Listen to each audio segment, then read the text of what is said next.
bienvenue. Je suis la responsable communication de l'IFTH.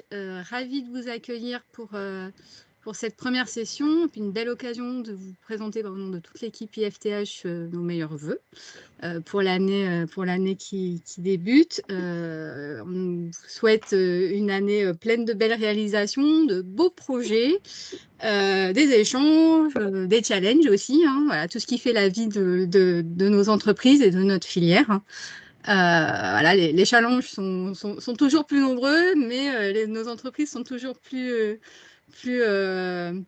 créatives pour les relever. Donc ça, c'est chouette. Puis on essaye de l'être aussi. Et voilà, c'est un peu le sujet de la réunion du jour.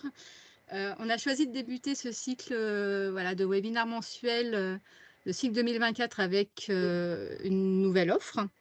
Vous êtes nombreux à nous connaître aujourd'hui dans le public.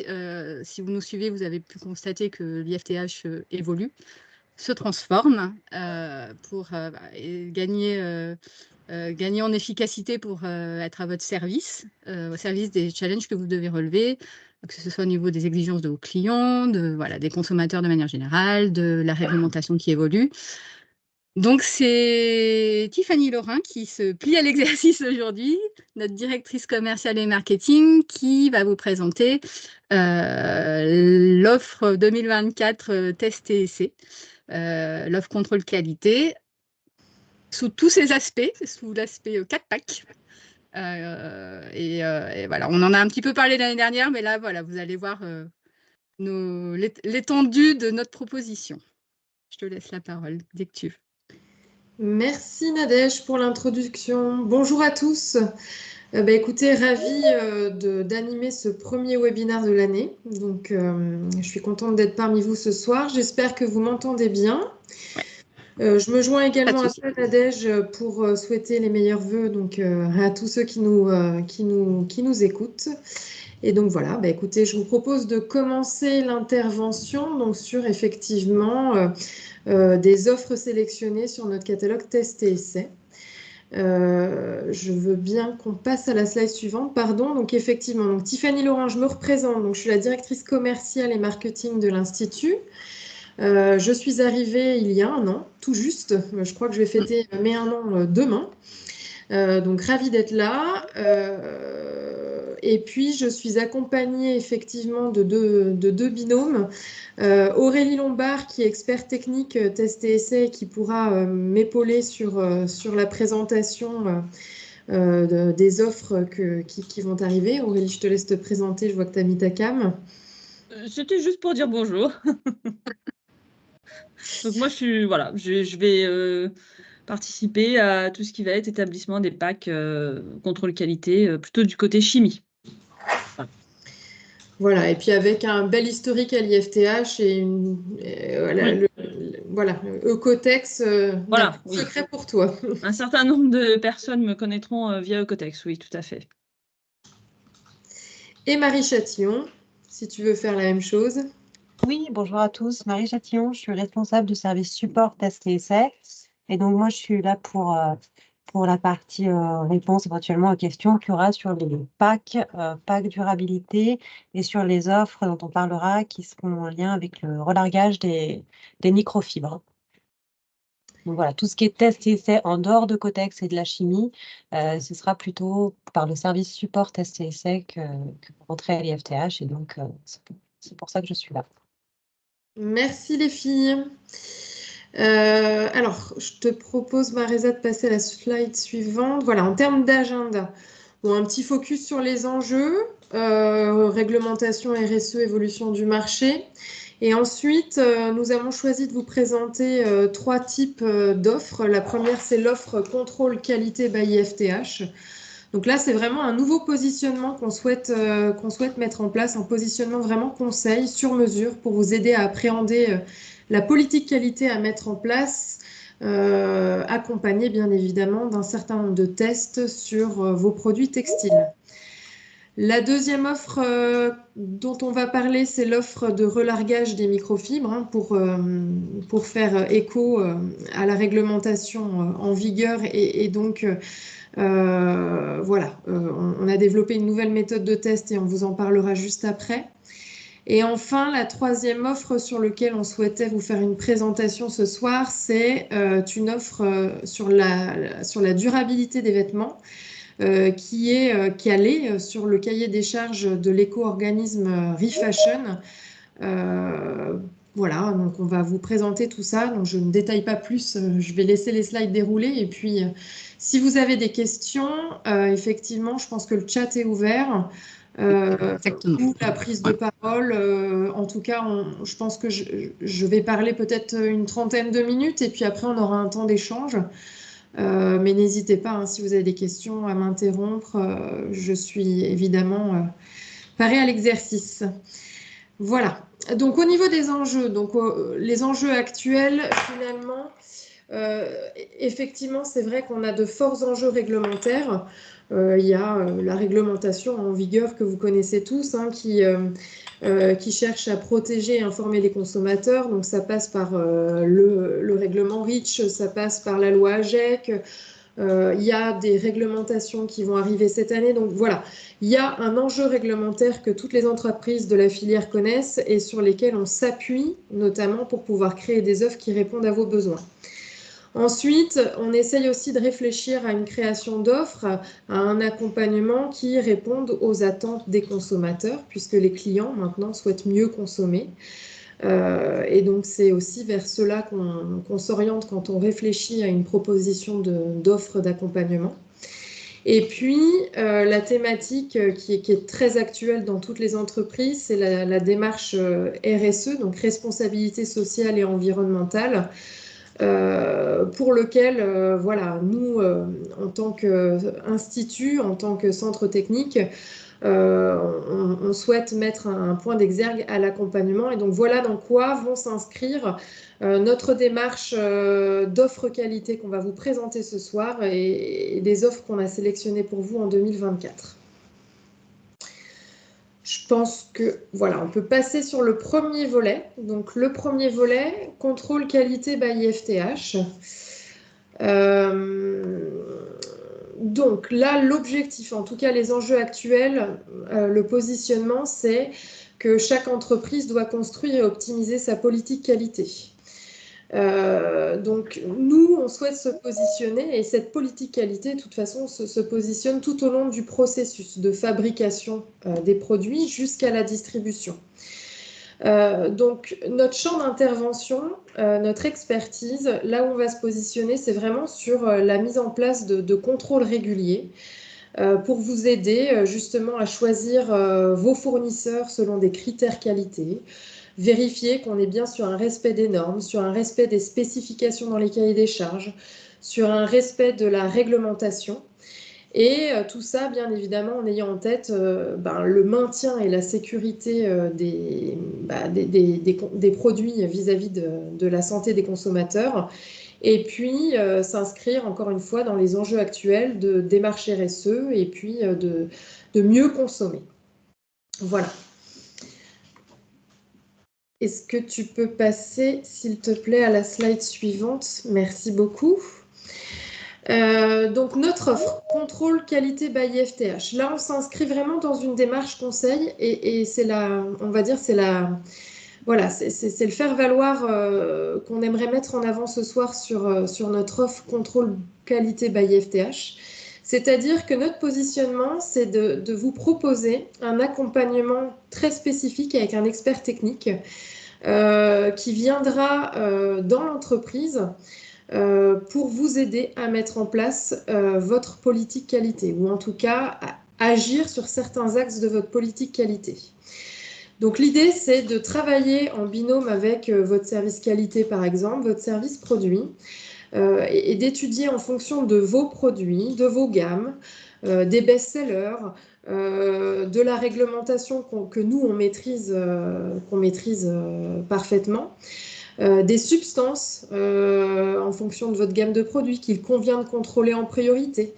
Voilà, l'idée, c'est vraiment de réfléchir ensemble en étudiant vos produits et vos gammes pour vous proposer un plan d'échantillonnage des tests sur un trimestre, sur un an, en fonction de la stratégie, en fonction de ce que vous souhaitez contrôler et également adapté à un budget dédié à votre politique de test et votre politique d'assurance qualité. Voilà, donc on a réfléchi l'offre comme ça, c'est d'accompagner nos tests par une vraie étape d'analyse et de conseil, donc qui se passe effectivement en 4 étapes, où on analyse vraiment avec vous votre besoin. Et ensuite, on va aller faire du picking de produits finis, par exemple, ou d'étoffes. Voilà, on va sélectionner des produits de manière aléatoire. On réalise les tests au sein de l'Institut et ensuite, l'idée, c'est qu'on vienne vous faire une présentation des résultats avec une recommandation sur les bonnes pratiques, sur les pistes d'amélioration, etc. Cette offre qualité, donc ça, je vous ai parlé bien de la partie conseil. Maintenant, je vais étendre un petit peu sur les thématiques de contrôle que l'on peut être amené à développer. Et donc, on a créé 4 thématiques. Une thématique qu'on appelle le pack REACH, une thématique qu'on appelle le pack article sensible, une thématique qu'on appelle le pack contrôle fournisseur et enfin la thématique que vous connaissez tous qui s'appelle le Cotex. Donc globalement, voilà, on s'inscrit dans une nouvelle démarche, une démarche d'accompagnement conseil et après sur des tests qui font écho aux 4 packs ci-dessous qu'on peut bien évidemment mixer si on souhaite faire un petit peu de reach, un petit peu de contrôle fournisseur, etc. L'idée, c'est qu'on s'adapte vraiment à vos besoins, vraiment à votre stratégie et qu'on puisse vous conseiller sur un plan d'échantillonnage des tests annuels, trimestriels, etc. Donc j'espère que j'ai été claire sur cette slide. Je veux bien qu'on passe à la suivante, s'il te plaît. Donc au final, pour détailler un petit peu plus sur les packs en question, donc le pack REACH, hein, il porte son nom, c'est-à-dire qu'on va aller proposer de contrôler les substances chimiques pour l'innocuité des produits, les SVHC, dans l'objectif bien évidemment de répondre aux exigences de la loi AGEC, qui nécessite de compléter la fiche produit relative aux caractéristiques environnementales, de donner voilà, plus de contenu quand vous aurez les résultats sur des éventuels contrôles qui sont faits par la DGCCRF en ce moment sur la partie textile. Voilà, l'objectif, c'est vraiment de faire, de proposer des contrôles sur les thématiques REACH, sur les substances REACH par rapport à vos produits et par rapport à l'analyse qu'on aura fait au préalable. Ensuite, le pack article sensible. Donc là, l'idée, c'est plutôt de partir sur des analyses de tout ce qui va concerner les perturbateurs endocriniens ou les substances allergènes. Donc là, voilà, on vous propose de se concentrer sur cette thématique-là pour le pack article sensible. Donc idéal, je pense, pour les articles de puériculture, de lingerie. L'idée, voilà, c'est encore une fois, on repart sur une analyse de vos besoins, une analyse de vos articles. Et là, on se concentre sur cette thématique de sensibilité, donc sur les substances allergènes et sur les perturbateurs endocriniens. Ensuite, le pack contrôle fournisseur. Le pack contrôle fournisseur, là, l'objectif, en tout cas, comment nous l'avons pensé, c'est de pouvoir vous permettre d'analyser vos produits en fonction du cahier des charges que vous aurez fourni à votre fournisseur. L'idée, c'est qu'on puisse vérifier que le cahier des charges est bien appliqué et qu'on puisse à la fin vous faire une recommandation ou en tout cas un état des lieux des bonnes pratiques, des moins bonnes pratiques et de vérifier si tout simplement il y a bien un respect des attentes par rapport à ce que font vos fournisseurs de matière. Et enfin, le pack Ecotex. Bon, le pack Ecotex, là, on est sur les différents labels que vous connaissez. peut-être, j'imagine, excusez-moi. Donc ça va de la labellisation produit à la labellisation de la production en passant par voilà, les thématiques que vous connaissez, standard 100, STEP, etc., etc. Donc là, l'objectif, encore une fois, j'insiste et je m'excuse, hein, je me répète, c'est de s'engager dans une démarche de conseil et ensuite de test. Et la force de la proposition, c'est d'arriver à la fin avec une vraie analyse et une recommandation sur les bonnes pratiques, les choses à améliorer dans le cadre de la politique qualité de votre entreprise. Je pense que j'ai tout dit sur cette slide. Et je pense que j'ai fait le tour, en tout cas, de la première offre qualité. Donc, je vais passer à la suivante, sauf si on fait un focus question et après on passe à la suivante. C'est comme vous le souhaitez. Peut-être qu'il y a déjà des questions sur cette thématique-là.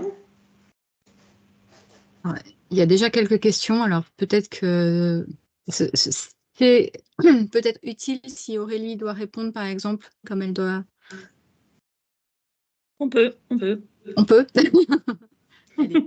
Alors, moi, les questions, elles sont dans le chat. C'est toi qui les Ouais. Alors, ouais, pardon. Il y avait une question. Alors, est-ce que cela s'applique également aux matériaux métal, bois, plastique qui peuvent être également présents dans les articles textiles?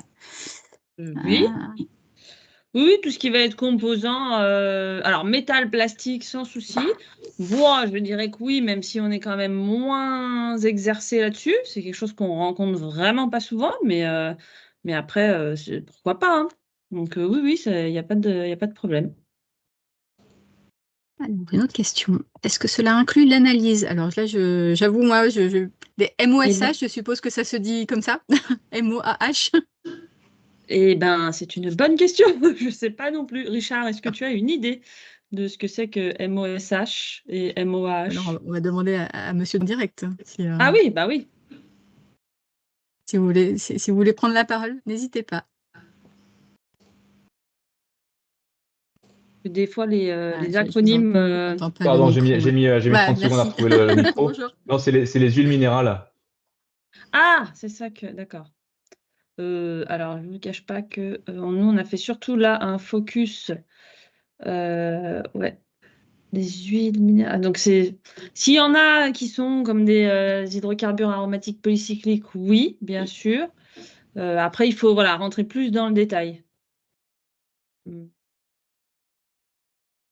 Est-ce que ça répond en partie à votre question? C'est vrai qu'on n'a pas fait de focus pour l'instant là-dessus, mais après, ça peut s'envisager. Il faut voir aussi après en termes de laboratoire, si c'est des choses qu'on a l'habitude de pratiquer ou pas. Mais ok. Ça se...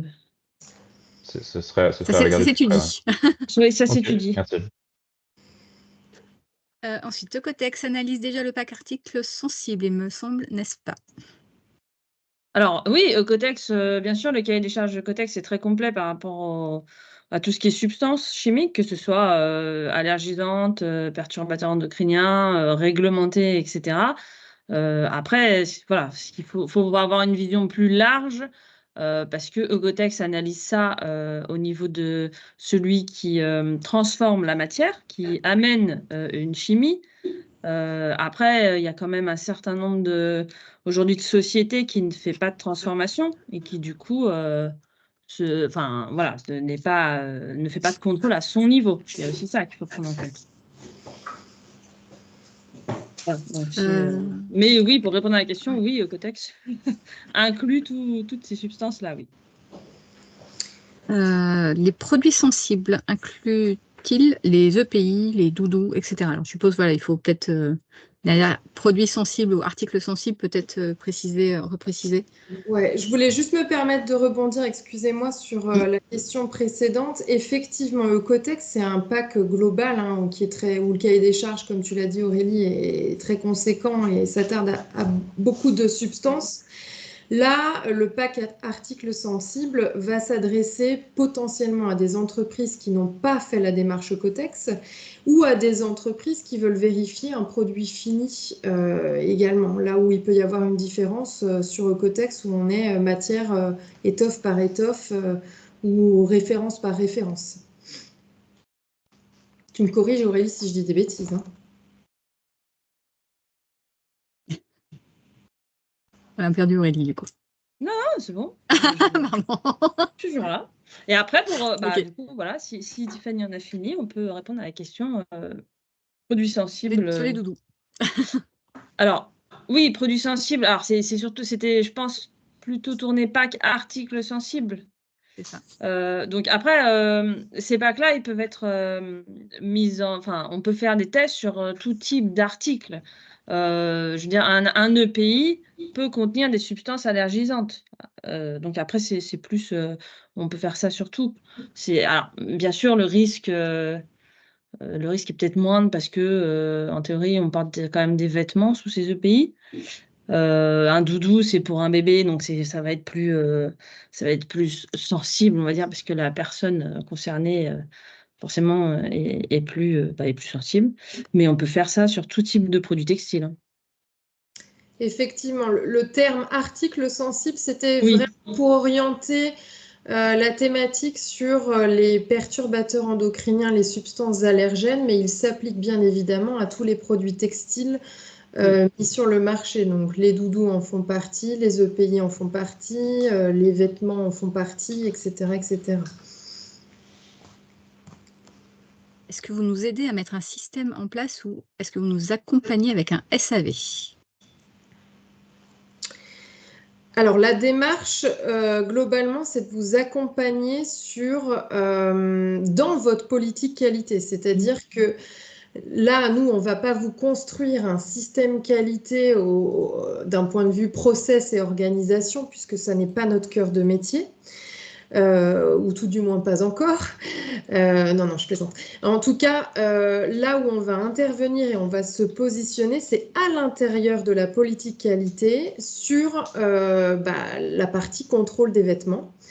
Contrôle de la fabrication jusqu'à la distribution, où on va aller vous proposer d'analyser vos produits et puis à ce moment-là de faire un système de plan d'échantillonnage, de plan annuel de test sur les produits que vous jugez utiles de tester.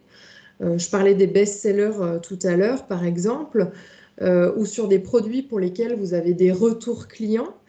Et en fonction de ça, on va étudier avec vous quels tests nous devons mettre en place. Et s'il faut aller piocher sur des tests substance rich, s'il faut aller piocher sur des contrôles fournisseurs parce que vous avez souvent un problème. Voilà, c'est plutôt dans cette démarche que l'on intervient. Donc on se positionne sur un des piliers, entre guillemets, de la politique qualité d'une entreprise. J'espère que j'ai été claire dans ma réponse. Les questions complémentaires, elles interviendront plus tard, je pense. Les tests de solidité demandés actuellement ne sont pas réalisés selon le protocole Oeko-Tex standard 100. Est-ce normal? Alors, je ne suis pas sûre de bien comprendre la question. Parce que les tests de solidité... Non, les tests de solidité et coloristique, oui, mais demandés actuellement. Alors, si madame peut intervenir juste pour peut-être préciser. Oui, bonjour. Bonjour. J'avais du mal à trouver le micro. Oui, alors, en fait, on a envoyé récemment des tests à réaliser sur des collants. Bon, c'est un peu particulier, c'est vraiment spécifique. Et on nous a répondu que ça se faisait que sur la jambe, alors qu'aujourd'hui, par Oeko-Tex, on fait collant, on fait jambes, on fait culotte, ceinture. Voilà, donc j'aurais voulu savoir si on était bien, il y avait bien une correspondance entre les tests qu'on peut demander hors Oeko-Tex, parce que bon, nous, on fait des tests pour justement être en conformité avec notre prochain renouvellement. Et aujourd'hui, on n'a pas cette correspondance.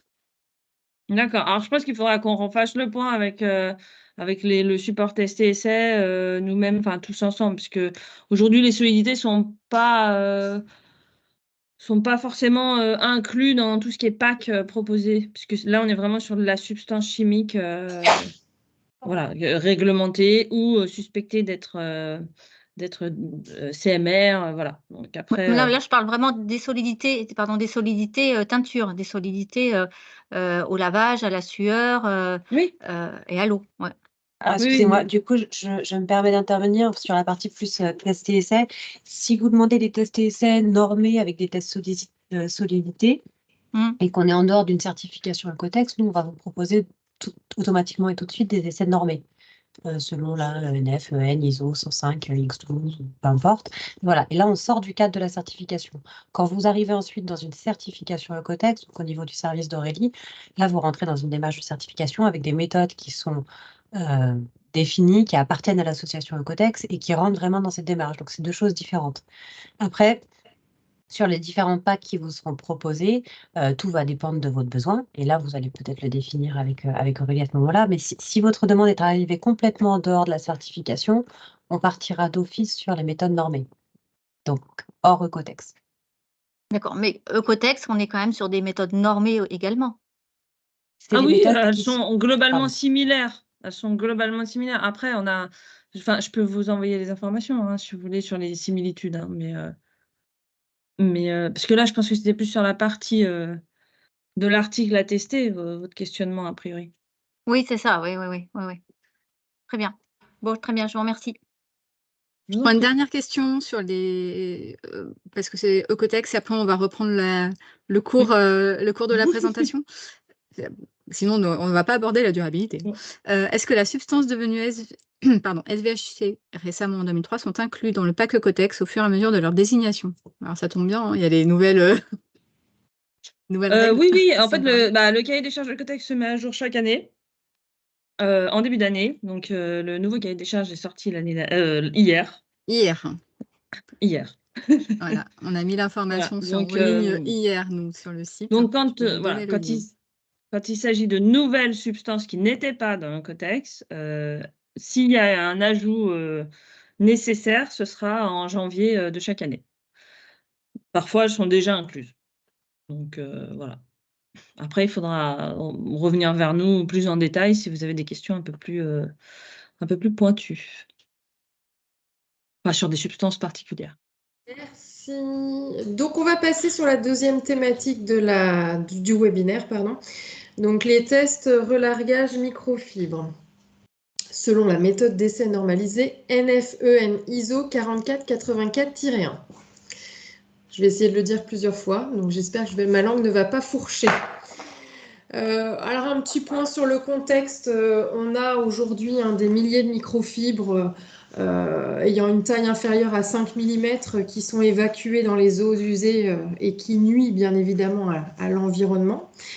Les microfibres issues des textiles et en particulier de tout ce qui est synthétique représentent donc un vrai problème de pollution et un risque pour l'écosystème et la santé humaine.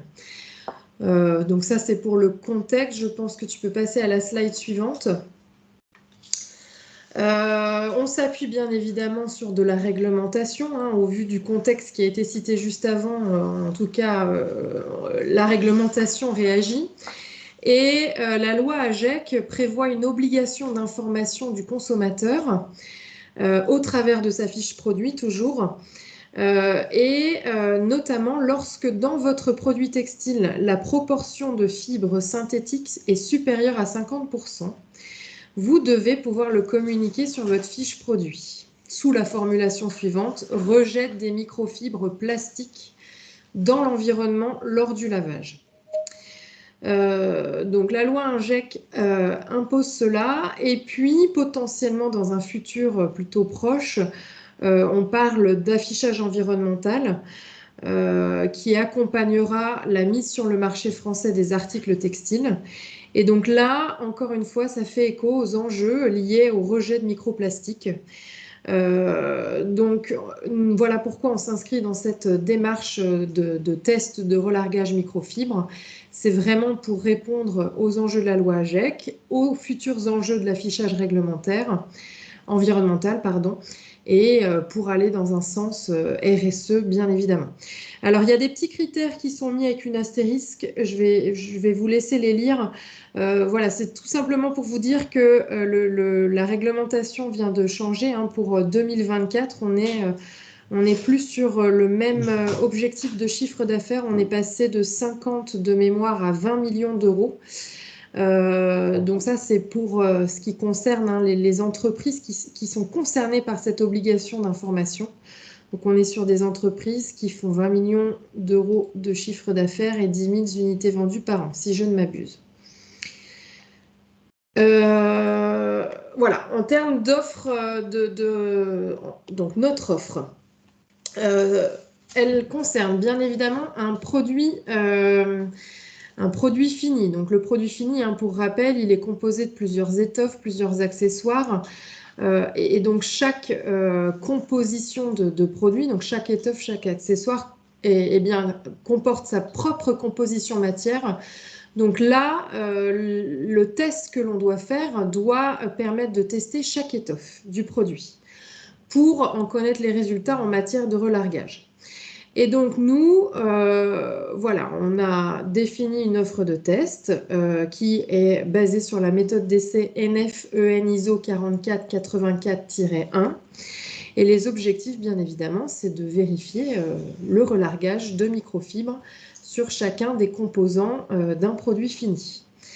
Donc les objectifs, si on parle au sens plus global, c'est bien évidemment de pouvoir faire les tests pour connaître les résultats de vos produits et pour améliorer votre sourcing matière notamment, obtenir une vision éclairée sur le relargage de vos articles textiles. Hein. À l'issue du test, vous aurez donc les résultats bien précis. Et d'inscrire bien évidemment votre entreprise dans une démarche d'éco-conception si vous allez jusqu'à prouver que vous faites des tests sur le relargage des microfibres au sein de vos produits.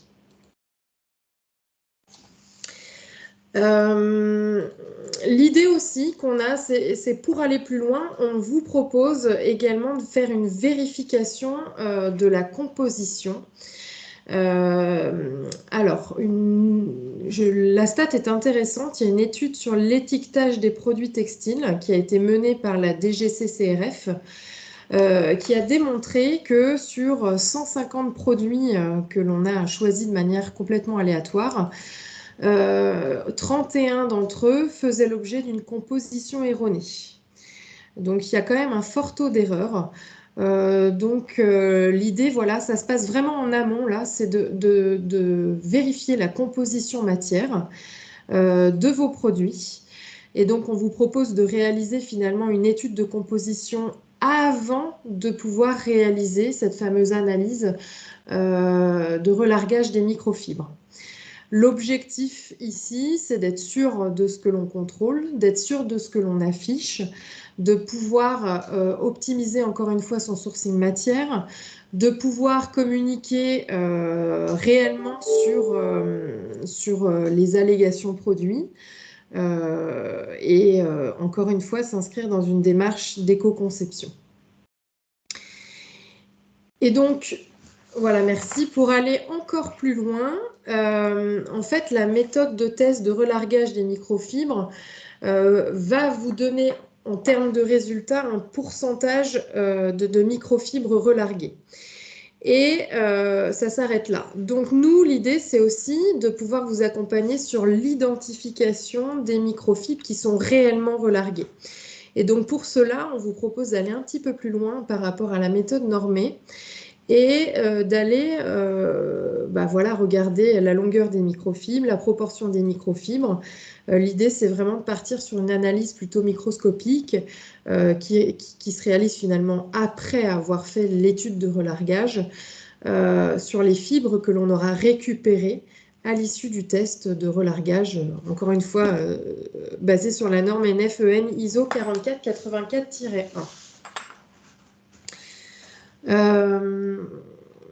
Voilà pour cette offre. Est-ce que vous avez des questions ou est-ce qu'on passe à la dernière thématique? Alors, il y avait deux questions. Oui. Alors, notamment sur le chiffre de 50% là, de la proportion de fibres synthétiques. 50% de la composition, du poids total, ou c'est en fonction des parties d'un vêtement. Voilà, c'est à 50% de quoi, finalement? Je peux répondre, si tu veux, Nadège. Vas-y, Carole, vas-y, Oui, prends la main vous si tu le m'entendez? souhaites. Oui, pardon. Oui. Donc, le décret indique bien qu'il s'agit de la proportion en masse de fibres synthétiques dans le produit. Donc, ce n'est pas une composition d'un tissu principal, c'est bien la proportion en masse de fibres synthétiques dans le produit. Voilà, dans le poids total du produit. Voilà. Super, merci. C'est pas facile, excusez-moi de prendre la parole, c'est pas facile d'identifier ce pourcentage aussi bien pour nos fournisseurs que pour nous, en fait. À partir du moment où le produit est doublé et est-ce que la watt est comptée dans ce pourcentage? Oui, c'est toutes les fibres synthétiques contenues dans votre produit. Donc, si votre produit est multitextile, vous étudiez toutes les fibres synthétiques de chaque couche textile. Et donc, après, vous ramenez ça au poids, on va dire le poids moyen, d'une taille moyenne de votre vêtement. Est-ce que ça répond? Il n'y a pas de calculateurs qui ont été créés ou des choses comme ça, des outils qui peuvent aider nos fournisseurs ou nous-mêmes à vérifier ce pourcentage? Ça dépend de votre vêtement, j'ai envie de dire. Sur quel secteur? Si c'est du vêtement enfant, si c'est vêtement adulte, si vous êtes sur de la parka, si vous êtes sur du sous-vêtement. Voilà, non, pas de calculateur, malheureusement. Peut-être plus tard, peut-être que le besoin va créer un nouvel outil. Peut-être que des startups vont se positionner sur le sujet. Deuxième question. Le taux d'erreur est-il calculé selon les compositions ne trompent pas dans l'exigence des plus ou moins 3%? Donc, c'est un petit peu plus loin dans ta présentation. J'ai pas. Le taux d'erreur est-il calculé? Ah pardon, je n'ai pas parlé assez fort. Est-il calculé selon les compositions ne trompent pas dans l'exigence des plus ou moins 3%? Ah oui, les plus ou moins 3%, c'est ce qui est autorisé, donc ce n'est pas une erreur. Les erreurs vraiment des 20% d'erreurs, c'est au-delà de ce qui est autorisé, de plus ou moins 3% de communication sur... Donc ça ne tient pas compte de ça. Carole, tu me corriges si je me trompe? Non, c'est tout à fait. C'est 3%, tu as bien dit, c'est une tolérance. Et le taux d'erreur qui a été évoqué ici, il s'agit d'un taux d'erreur noté lors d'une campagne de surveillance au-delà des 3%, tout à fait. Super, merci. Écoute, on peut continuer, je pense. Très bien. Donc, nous passons sur la dernière thématique du webinaire et donc qui concerne les tests d'analyse de durabilité, donc tests réalisés afin de définir le positionnement des articles textiles en matière de durabilité physique selon le cahier des charges de l'éco-organisme Refashion. Merci. Donc la thématique actuelle qui anime les entreprises TLC, donc textile, linge de maison, chaussants, c'est vraiment, en tout cas aujourd'hui, la durabilité qui est devenue un critère d'achat majeur pour les consommateurs. On vous a sorti une petite stat intéressante. Près de 65% des Français affirment aujourd'hui que l'engagement des marques et des entreprises en matière de développement durable constitue un critère de choix important au moment de leurs achats sur la thématique de la mode et de l'habillement. Donc, par rapport à ce constat, encore une fois, excuse-moi, tu peux passer à la slide suivante, je te remercie. Les metteurs sur le marché, donc les distributeurs de vêtements, linge de maison et chaussants, doivent contribuer financièrement à l'éco-organisme Refashion.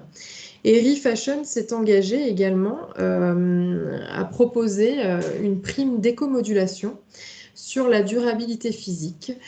Donc on vous a mis le lien. On ne va pas faire une présentation des primes d'éco-modulation. Par contre, le site de Refashion là, qui est affiché à l'écran explique très bien les différentes primes d'écomodulation, puisqu'il en existe plusieurs, et les critères d'éligibilité.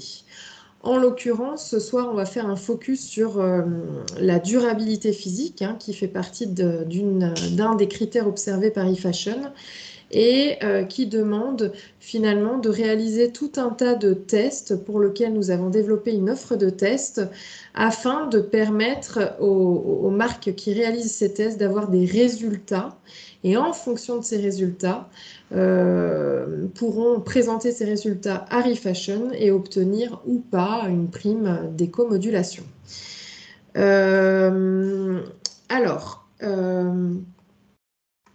Là, on est carrément parti, bien évidemment, sur le cahier des charges de eFashion. Et l'idée, c'est encore une fois de définir le positionnement de ces produits en matière de durabilité. Il existe plusieurs catégories, donc catégorie vêtements hauts, pour les t-shirts, pour les chemises, pour les pulls, où on a des critères qu'on va appliquer à la lettre et sur lesquels on va faire des tests. Ensuite, on a une autre catégorie, c'est les vêtements, catégorie vêtements bas, avec pantalon de ville, short, combinaison, denim, jupe et robe, maille, et chaîne et trame, excusez-moi. Ensuite, on a une autre catégorie qui sont les vêtements intimes, lingerie, vêtements de nuit, maillot de bain. Il y a les chaussettes, mais nous, on n'est pas habilité à pouvoir faire ces tests aujourd'hui. C'est pour ça que la case est grisée.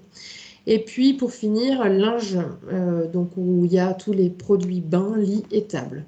Donc voilà, l'idée, c'est qu'on vous propose une offre clé en main où vous nous apportez votre produit fini, un t-shirt par exemple, et on va réaliser tous les tests pour positionner votre vêtement sur les critères de durabilité exigés par eFashion. Il faut faire un test par référence et un test par coloris. Voilà, donc tout est très normé. Et à l'issue, on va vous remettre les résultats de ces tests-là. Et après, c'est à vous de faire la démarche auprès de eFashion, d'aller leur présenter ces résultats. Et eux, après, vont rentrer vos résultats et vont évaluer votre entreprise sur des critères plutôt organiques, là où nous, on n'a pas la maîtrise. Et vous confirmez si vous êtes éligible ou pas à la prime liée à l'éco-modulation. Voilà pour cette dernière offre. Est-ce que vous avez des questions? Est-ce que ces tests sont applicables aux EPI? Actuellement, eFashion ne propose pas d'éco-modulation avec la durabilité pour les vêtements de protection. Ils sont éligibles à d'autres éco-modulations, comme les labels environnementaux. En quoi consistent les tests durabilité? Quel type de tests sont réalisés pour mesurer la durabilité? Donc, les deux questions se suivent. Oui, alors là, je peux prendre cette question-là. Vous avez le détail dans le lien que Tiffany a mis sur les éco-modulations. Vous avez vraiment tout le détail de ce qui est recherché en fonction des familles de produits. Mais par exemple, sur un pack pantalon, en général, ce qu'on va vous demander, c'est de faire des lavages, des stabilités après lavage, des aspects, abrasion, masse surfacique, des déchirures, du bouchage. Et globalement, c'est toujours les mêmes essais qui reviennent. Suivant si vous avez de la maille, si vous avez du chaîne et trame, il peut y avoir des vrillages, il peut y avoir des abrasions, il peut y avoir des tractions, mais c'est toujours ce type d'aspect. Au minimum, de toute façon, vous avez stabilité dimensionnelle et aspect après lavage. Après, il y a plus ou moins de lavage, plus ou moins d'aspects à faire, enfin plus ou moins de tests à faire suivant l'article. Vous n'allez pas faire la même chose, évidemment, sur un soutien-gorge ou sur un pantalon. Mais globalement, c'est toujours les mêmes essais. On tourne autour de 4, 5, 6 essais que je viens de citer sur ces articles-là, articles à limite. Le détail des packs, évidemment, au besoin, on vous les fournira. Ils sont visibles sur l'offre éco-modulation. Et puis, nous, on a des petits supports vraiment propres à chacune des catégories. L'idée, c'était de vous proposer en fait un pack où vous n'avez pas à vous poser la question de qu'est-ce que je dois faire, qu'est-ce que je dois demander comme norme d'essai parce que j'ai un pantalon, alors il faut que je demande. C'est pas forcément. C'était du clé en main en fait. C'était d'éviter de se poser toute la question analyse du produit, nous soumettre votre article, vous dire bon, voilà, pour un pack vêtements haut, je m'adresse à l'IFTH. Eux, ils me font l'analyse du produit par rapport au cahier des charges. C'est un pack, ça coûte tant et derrière, j'ai un rapport et c'est un rapport de synthèse qui est un peu plus lisible que nos rapports de test où vous allez avoir un enchaînement de tests. On vous met des photos de produits. On essaye vraiment de rendre ça beaucoup plus simple pour que vous ayez à déposer le dossier auprès de Refashion. Après, évidemment, c'est eux qui tranchent, mais le but, c'était de vous simplifier un peu les choses. Alors ça fait écho à la prochaine question. En fait, les cahiers des charges des tests durabilité changent régulièrement. Quels conseils nous donneriez-vous afin de ne pas suivre un cahier des charges qui pourrait changer 6 mois après finalement? Eh bien, de vous adresser à nous. Voilà, c'est pour ça. Tu avais déjà répondu. Je ne l'ai pas fait exprès, je ne l'avais pas lu la question. Non, mais oui, c'est ça, c'est que Carole Garbowski, qui a intervenu plusieurs fois chez nous, suit ça de très près. Et effectivement, tout ce qui est réglementation, on est à jour, on s'adapte et on fait évoluer nos offres en fonction de ça. Mais évidemment, pour un industriel, ce n'est pas forcément toujours confortable de suivre ça régulièrement. Et le but, c'est de justement vous appuyer sur nous, sur ces questions-là. Et j'ai pas oublié la petite question du dessus. Est-ce que la viscose va bientôt être prise en compte dans le pack chemise? C'est une question piège. C'est une question piège. Alors, la viscose dans le pack chemise, je ne sais pas, Carole, si tu... Non, pour moi, les packs durabilité ne font pas de différence en fonction de la composition de l'article. Tout à fait. Donc, peut-être qu'il s'agit d'une question en rapport avec une autre typologie d'essai. Si vous voulez reprendre la parole, n'hésitez pas. Le font pour la stabilité de matière. Alors, en complément de cette question, ils le font pour la stabilité de matière. Si vous voulez prendre la parole, n'hésitez pas. Parfois, c'est plus simple pas pour le glissement de couture. Oui. Je pense que j'ai compris la question. C'est que, effectivement, alors en fait, c'est dans le cahier des charges, effectivement, il y a un critère qui est différent si c'est du 100% viscose. C'est ça la question. En fait, c'est que sur de la viscose, on va aller jusqu'à plus ou moins 6%. Là, on accepte plus ou moins 3% sur les autres matières. Voilà. Et en fait, on a tous nos vêtements en viscose qui ne résistent pas en fait aux tests de déchirure et d'abrasion et de glissement aux coutures. Et en fait, le critère de la viscose est bien pris en compte dans la stabilité dimensionnelle, mais pas dans le déchirement et le glissement aux coutures. Et c'était pour savoir si c'est un critère d'évolution qui était prévu pour les futures mises à jour du cahier des charges. Alors ça, c'est vraiment Refashion qui fixe ces limites-là. Pardon, Carole, je t'ai peut-être coupé. Oui, non, mais c'est exactement ce que je voulais dire, Pardon. Marie. Effectivement, le cahier des charges est rédigé par Refashion. Donc, je peux que vous conseiller de remonter cette information très, très intéressante auprès de Refashion. Alors, a priori, il n'y avait pas d'autres questions. Juste une question sur l'enregistrement. Alors, si tout est OK, le replay devrait être en ligne à partir de demain, au plus tard lundi, pour les personnes qui ont pris la présentation en cours. Pas d'autres questions. On a un timing parfait. Nadège, est-ce que tu voulais revenir sur la question de tout à l'heure? Tu sais que vous aviez laissé tu as à raison. la première offre. Tout à fait. S'il n'y a pas d'autres questions sur la partie durabilité, je remonte à la question qui était... Et je vais remettre mes lunettes. Beaucoup mieux. Dans le cas où nos clients nous demandent des cahiers des charges très pointus sur la réglementation et pouvant aller au-delà, vos offres nous aideraient à y répondre, au moins savoir ce qui dépend de la réglementation et ce qui va au-delà. Je peux me permettre de répondre, Richard? Vous m'entendez? Oui, pour la partie purement chimique, si c'est la question, effectivement, le standard, le référentiel au codex standard 100 intègre bien évidemment les restrictions de l'ADEX 17 et 14 de REACH, le règlement POP et les substances SVHC qui concernent le textile ou les produits assimilés. Donc dans ce cadre-là, oui, au moins pour l'offre Cotex, et j'imagine que pour les autres offres aussi. Ah, Marie. Oui, pardon. Non, je rebondis sur ce que dit Richard. De toute façon, encore une fois, c'est de l'analyse de cahier des charges. Et comme tout est adaptable et modulable, c'est simplement du temps et d'expertise pour échanger sur le besoin. Donc après, si on a les tests à mettre en face pour vous aider à répondre, il n'y a pas de raison qu'on ne puisse pas adapter une offre à ça. En tout cas, je pense que nos experts aujourd'hui ont une connaissance assez accrue de la réglementation. Et effectivement, si on analyse un cahier des charges et qu'on se rend compte que certains critères, certaines exigences sur la présence d'une certaine substance sont déconnants, on est capable de pouvoir vous dire attention, là, il y a trop d'exigences demandées par un client, par exemple. Je pense que, pour compléter un petit peu, j'étais en train de relire la question en même temps. Je pense que ça, on est tout à fait capable, d'un point de vue conseil. L'objectif, c'est vraiment de vous accompagner. Et puis, si on se pose sur votre cahier des charges et qu'on regarde et qu'on s'aperçoit que c'est trop exigeant par rapport à la réglementation en vigueur, on pourra vous faire des alertes.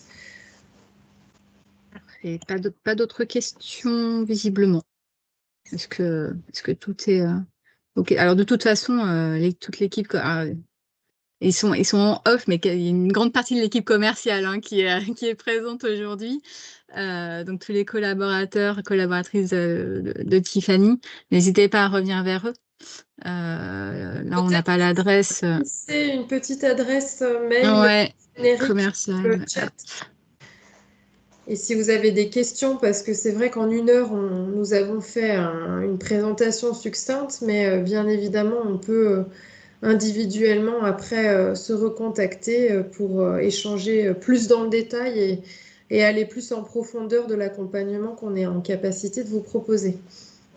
Et si tout est OK, si tout est clair, n'hésitez pas à revenir vers nous. N'hésitez pas à nous suivre tous les mois. Donc, le mois prochain, normalement, nous devrions parler recyclage dans le cadre des rendez-vous FTH.